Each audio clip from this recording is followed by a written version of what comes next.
Yeah, you're talking about setting goals. So tell me about a time when you set a goal and you failed at that particular goal, and what did you do? You know, failure is not fun. Yeah, correct. Nobody likes to fail, but Right. unfortunately, it's inevitable. Yeah. Uh, as long as you're going to be working, you're going to Yeah, fail correct. at something. And I think for me, um, failing is learning in what I do and what we do in sales. Okay. I can be told no 100 times, Mhm. but that 101st time could be the time that I really succeeded. But Okay. failure is something that I really um, don't welcome. But when it does happen, Uh-huh. I do welcome it because I've learned something. Got it. I've been a little more. It has brought me to a place that I'm trainable. I'm teachable. Okay. Give me an example of a time where that happened, when you set a goal, you didn't reach that particular goal, and what did you do?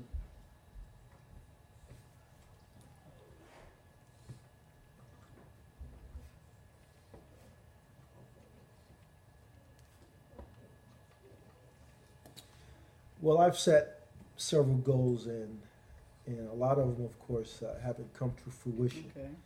One in particular goal that I set out um, was to be the number one rep in a company. Okay. And Popular unfortunately, goal.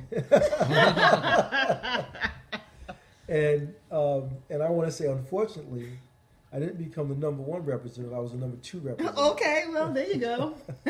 So I didn't reach the goal that I planned. Uh-huh. However, I strive for that goal, and ended up Number two. Number two. Okay.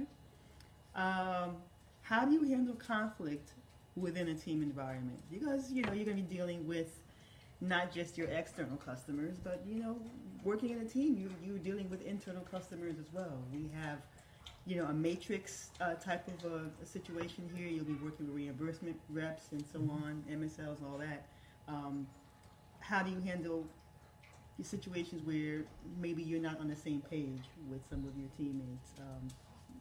Has that happened to you? Yes. Coming from a military background, being in leadership roles, a lot of things that come into play when you're working with the team. Okay. I was a team leader in one instance, Okay. and everyone brings something to the table. Everyone brings something positive to the table, Right. and some people bring some baggage, let's say, to the table. Okay. Good And word. one of the things that I do is I try to pull the best out of people Okay. from a leadership point of view. Right. Everyone, like I said, everyone comes to the table with some strength, and that's what we all work out. That's what we look at. So Okay. when you say there's conflict on a team, Yeah.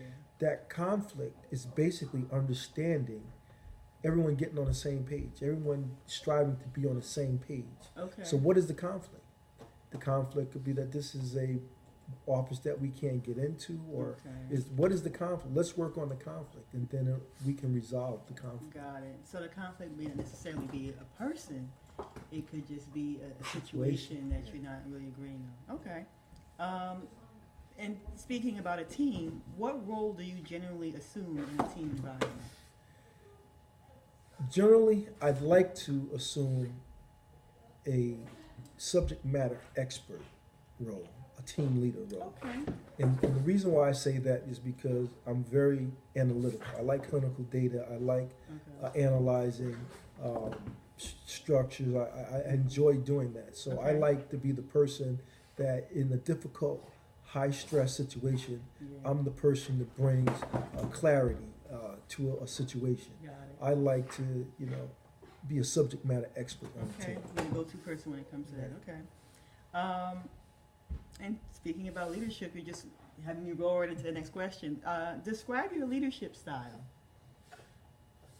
Interesting. Mm-hmm. That's a very good question. I like to think that I'm a easygoing, no hassle guy Okay. as a leader. All right. But I've been fortunate as a leader in leadership responsibilities that I'm being told that I'm easygoing. Uh-huh. I'm laid back. Okay. And I have this theory, you work hard, you play hard. Okay. So, I mean, for me, I like to lead by example. You know, Okay. so if I can get up, work 12 Yeah. hours a day, so I mean, you know, I'm leading by example. Okay, got it. How can your experience translate into selling in the biotech market? I mean, you have a lot of experience, but you know, this particular role is a little bit unique to what you've been doing. How can your experience translate into dealing in such a complex market? You know, that's a good question. I've often thought about Uh-huh. the different marketplaces and the different products. Okay.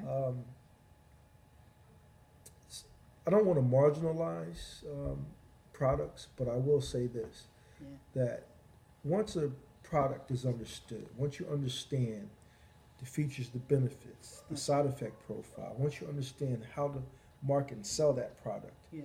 then it becomes academic in a way that what sales technique, what sales style you have. I see. Now I'm getting into a more technical uh, marketplace, a more technical space. Now I have to look at how am I going to sell in this market.